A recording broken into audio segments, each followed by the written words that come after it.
How are you doing? Dancehall Neil coming to you. Long time no see. Got a new video here. Get some of the stuff out of the way. Room is not as much of a mess as it used to be. Cleared a lot of stuff out to put in the new record store, which is now open.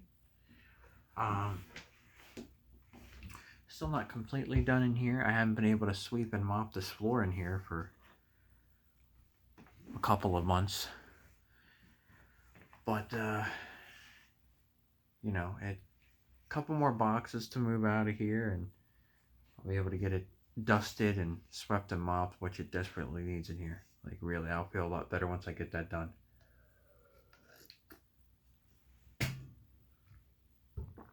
Other than that, I know it's been a while.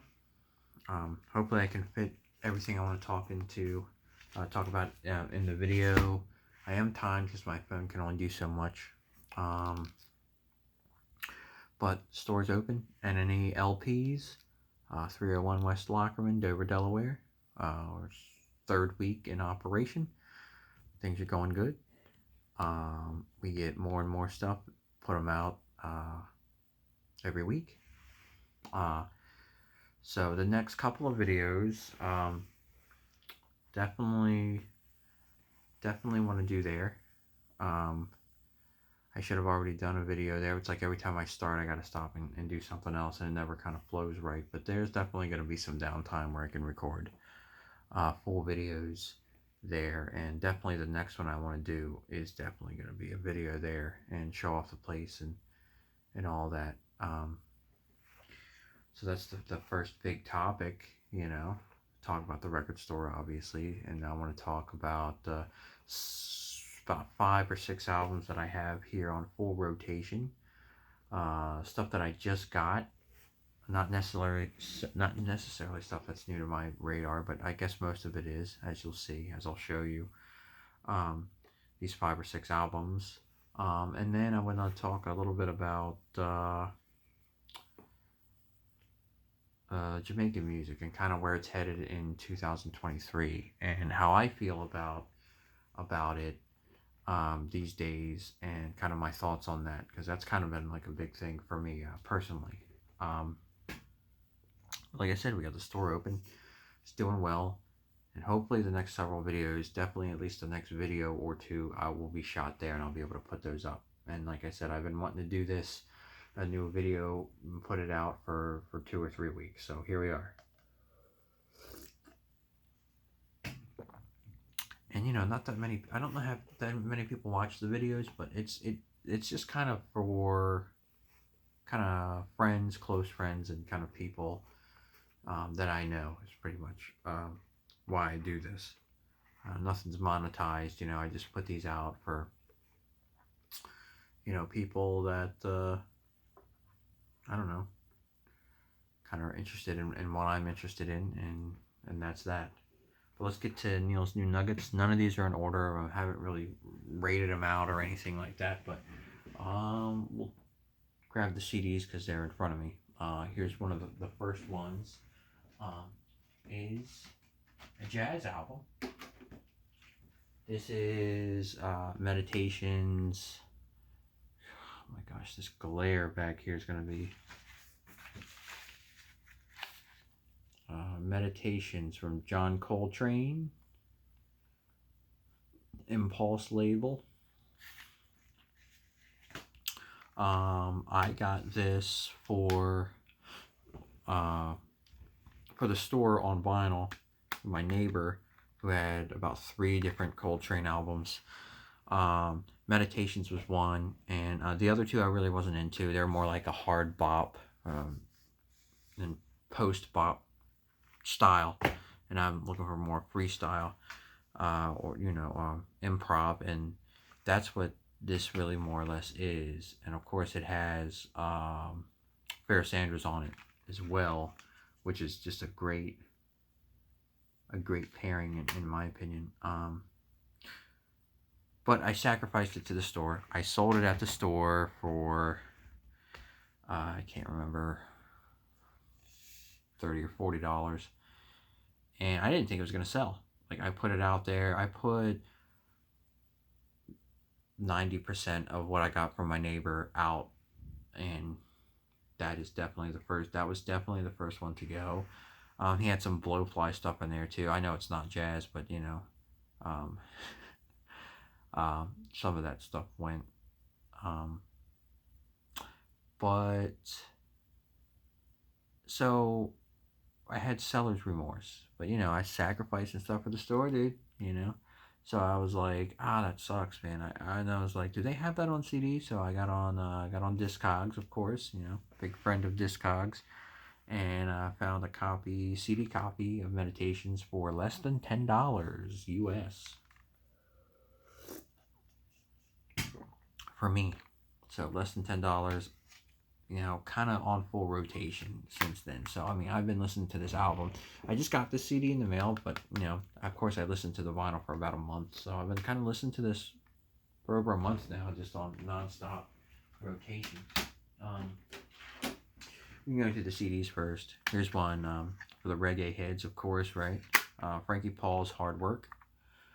What is this? Ross Records. Yep, Ross Records, 1994. Really good. Another one I actually got for the store, brand new, from a wholesaler, and I did put it out in the store for about a week and a half, and not that many people are looking. We sold a few CDs, but not more people are looking at the vinyl that we have out. I've sold a handful of CDs since we've been open the past 3 weeks, but no reggae CDs. So I'm like, okay, I'm gonna take that home, and I did. Sorry, and it's great. I mean, I have a lot of Frankie Paul albums. Is it the best Frankie Paul album I've ever heard? No. Is it the worst? No. I mean, it's definitely, I really like it. And it's actually one that kind of grew on me because I popped it in the player, and I'm like, I think I'll put this back on the shelf.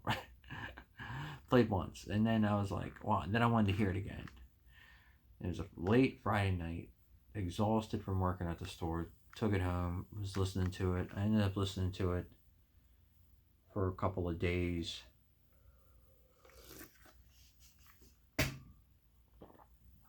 And it's just a good album. He's got a lot of good stuff, dude. I rate him from the 80s, of course. He's got some great albums that came out in the early 1980s. They're just really good albums. And he's a good artist, and yeah, he's got some albums. I mean, he is very prolific, so not everything is going to be 100% fire. I mean, he's recorded. There are points in Frankie Paul's career where he recorded several albums a year, like full-length albums, not just singles, but full-length albums. So I don't know. Like I said, I kind of look like I'm keeping all the best stuff for myself from the store, but I'm not. I assure you, I am not. Those are probably 2 out of 3 examples, and everything. If somebody has an interest in it, I will put that back out, or I will restock it. I'm really good at that, special ordering, restocking, everything. The store is going first, but as you can see with John Coltrane's Meditations, I gave it up for the store, man. I sold it. I got a little cheap copy for myself, for home, for this, and this is still very much a hobby of mine. People ask me all the time, did you put out? You just put your collection in that store? I'm like, no, I didn't. I hoarded stuff for the store. I've had this store on my mind since late summer. So I mean, I've been thinking about this for 4 months, 4 or 5 months, really. I've been thinking about this, kind of doing of this small business since my birthday earlier in the year. Since the kids are in school now, and I do have more time, and I have been working part-time at my day job since COVID, so now's the time. So let me stop jibber jabbering and go on to the next album. This is a reworking of Sexual Behavior in the Human Male. Remixed, remastered, 2002, from the band, Japanese band, the Gyro Gege. So yeah, definitely, definitely, definitely good. Pretty crazy. There's the Obi strip in there. I did have to order this from Japan. He was promoting this shit out of his Facebook page, just like it was like nonstop. So I was like, I gotta get one, but it's not available in the States.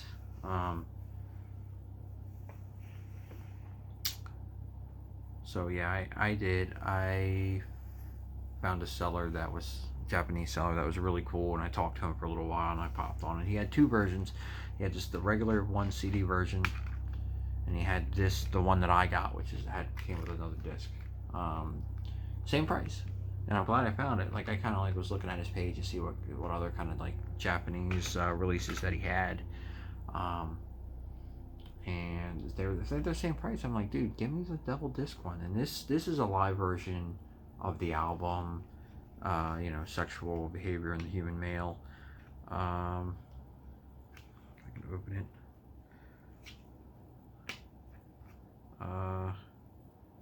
Yeah, it came out in around the time the actual EP came out in 1990. This was a live version that they did of it. The dude's a straight up archivist. I mean, crazy. I got the original version of this. I actually bootlegged it some years ago. The full length of it, because it came out back in the early 90s as a full length album, CD, and then it came out as I think originally it was a 7-inch, which was like half the length of it, which I do not have that. But yeah, not a challenging listen, but definitely a listen that is definitely a head scratcher even for me. And I love those albums that are good, but they can be challenging, and or they can be like, like, what, like, why did they do that here? Why did they put that there? Like, why does it sound like that? I'm not, I like that because it challenges me as a listener, as a music fan. I mean,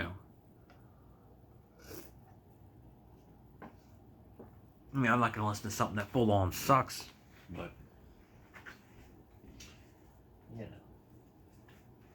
So move on to some vinyl here. We got another kind of, I guess I would call it jazz. I don't know if I would call it free jazz. I would call it a free record. Lowell Coxton, no, Cox, Lowell Cox Hill album, Ear of the Beholder. Came out 72? No, 1970. Wow, this is a 2016 reissue, double record from Radiation Records reissue label. And I was talking about this label at the store last week with a customer, and I swear these guys, I feel like they broke into my house and started grabbing stuff off the shelf and reissuing it, because they have like weirdo esoteric releases like free jazz, dancehall, dub, reggae, punk rock, proto-punk, garage rock, experimental, like so much stuff like that I have. And it's just like, I don't know anybody that would, I don't know any person except for myself that would be like getting all these released and be like, oh, it's all good. I'm not saying everything on the reissue label is good. I'm not, because there's definitely stuff that I never heard of, and kind of styles and subgenres that I haven't really heard of either. But I mean, they've got stuff out from I mean, they got like punk rock, like the Nuns, and Mood of Disorder to stuff like Dennis Al Capone and Beanie Man. So that's pretty cool, you know, for me, for my taste. And that's another one to me that is a challenging listen. Just because it's a very weird record. It's not a full on free record, but it is a challenging one. I think because it's not an improv record, but I would definitely check it out. I got that. I did get it on CD too because I did like the record so much. I did not. Hey, and the CD is a little bit. I haven't listened to the CD yet. So, like I said, it kind of differs a little bit. There's a lot of bonus tracks on this. 1, 2, 3, 4. There's at least 4 bonus tracks on here that I don't think you get with the record. Originally released as Dandelion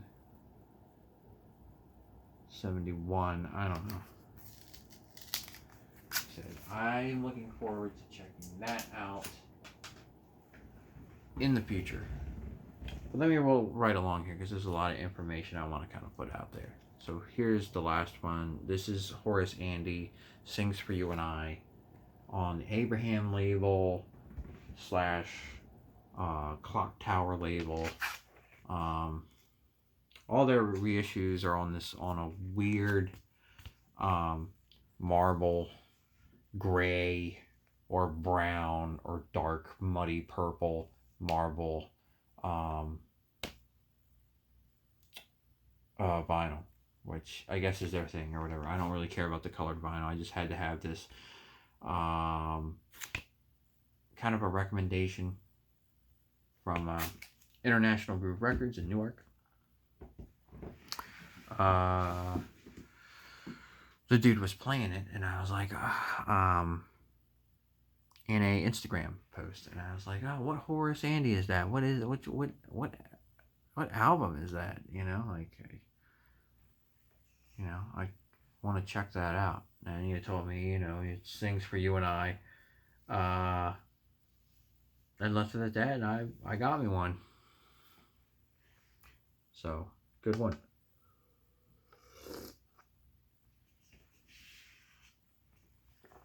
So let's move on to the last topic here. The state of Jamaican music's reggae and dancehall. I don't know, man. It's been pretty bad since COVID. Now, thinking back, I stay current with, like, I know guys that just listen to Rocksteady era stuff. I know guys that just listen to roots, mid-70s, roots rock, reggae, dub. I know guys that just listen to 80s dancehall and 90s dancehall and reggae. I know a guy was on my Facebook friends list that just listens to Mento and early ska. I know guys that just listen to ska, Jamaican ska. I like it all. I like it all up till recent. I still do. I still mess with it. I still got my favorite artists that are coming out today. And am I getting out of it? I've heard more stuff that I don't like coming out just the past couple of years. So maybe I'm getting out of it. I mean, I'm almost I'm 30.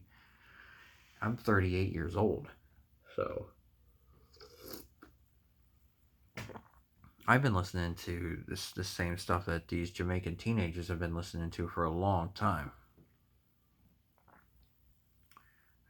I'm like the oldest living Jamaican teen. I'm the oldest living white Jamaican teenager.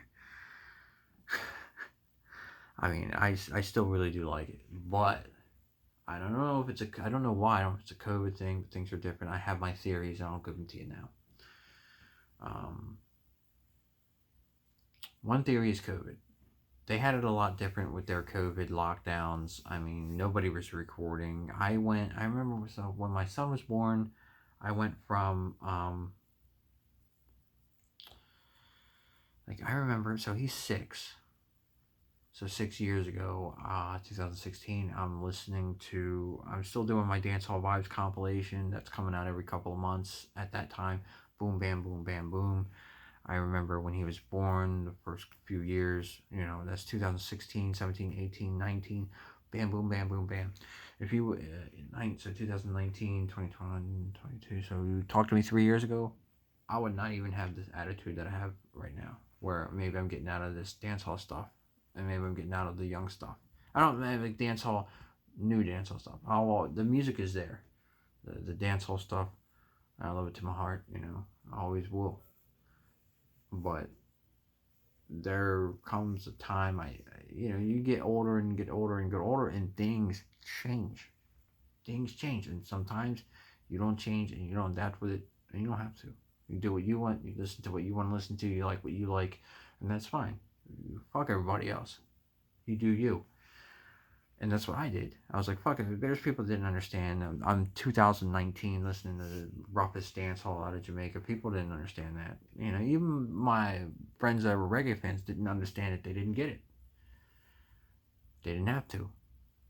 But 2020 rolls around, and I used to do these lists going into the new year. So 2016 going into 2017, I'd have a list of up and coming artists, usually pages that I would look at and follow and listen to.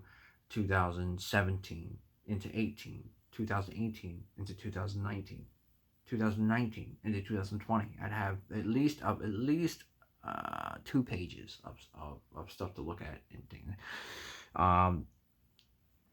When COVID hit, everything dropped off. And, things did, obviously, as the months and months went by, things got a little bit better. But I remember specifically in 2020, my list going into 2021 of new Jamaican artists was small. It was small. And my list of Jamaican artists that I wanted to watch from 2021 going into 2022 this year was even smaller. So combined 2 years, I think I was looking at like Zinthos, Skang, Intense, Iwata, even Skillybang, and Joshi.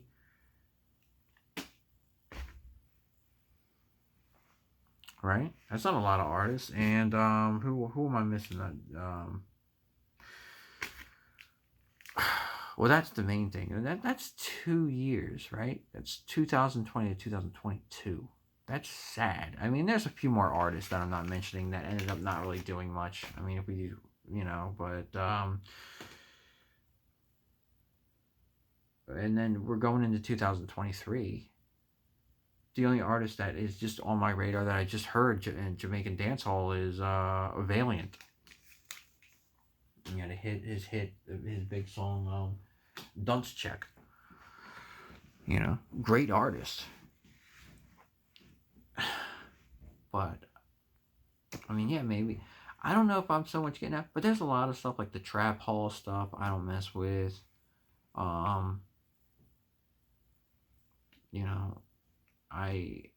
I do see kind of some of the influence of the internet on Jamaican youth culture.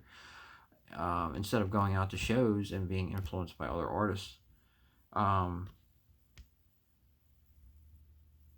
they were sitting indoors because they had to. And what do you do indoors? You sit on your phone. You just get on the internet. You sneak out and go to a place with Wi-Fi, and you just on the internet all day. Your school's closed down. You can't go out to the dance halls, and you're on the internet, and you get filled with dumbness from all around the world, and especially American dumbness when it comes to music and all the new crap. Like, I mean, American music culture is nowhere. It's just been ruined, and I think we have a great underground music culture to check out. But I think that we have always been a big influence on Jamaican music, always since the 1940s and the early 1950s. We've always been, but they've always taken that and put their own spin on it. But I think the internet age really hit them hard in 2020, and maybe I just focus on buying old stuff, but I always have my ear out. I just did a Dancehall Vibes recently. I just did one, volume 205. I've been doing this compilation since 2008.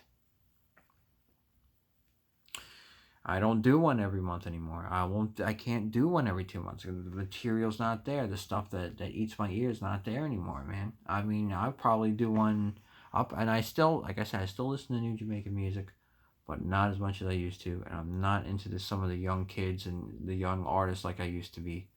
Um, but the biggest mistake I could make is getting out of it and not lending my ear to it. I will always listen and always have my ear there. And if there's a resurgence in a group of artists that I like, maybe 2022 into 2000, well, 2022 is almost over, but maybe 2023 into 2024, maybe I'll have another 4 lists, and I'm blown away by somebody again. Probably not, but my ear will be open. And now these dancehall vibes, I mean, I'll still do them, but I'll probably, instead of doing one every month or one every 2 months, it'll probably be one every 6 months, 7, 8 months, maybe, and that's that. I mean, it's sad, but I don't really like a lot of what I'm hearing. Coming out of Jamaica, and that's not something that I ever thought would come out of my mouth, man. Even as late as like 2018, 2019, I said I was still with it, and I'm still rolling with it hardcore. But just these past 2 years, it's starting to kind of just because we're at the end of the year, going into a new year, and I'm just not really not seeing it, and I'm really not hearing it. I don't know. But I don't want to seem like I'm knocking it, or I'm knocking Jamaica as a whole. I'm not. Like I said, there's still, I still am very interested in hearing new stuff from some of my new favorite artists, like Iwata and Intense and Squash and Valiant and Zintos and Skillibang and Skang. I still want to hear new stuff. I still love those artists, and those artists are flourishing now. This is their time. But if they're not influencing other artists in Jamaica, and they go more into just being more influenced by the internet, then I'll probably be done. And I'll just have my stuff,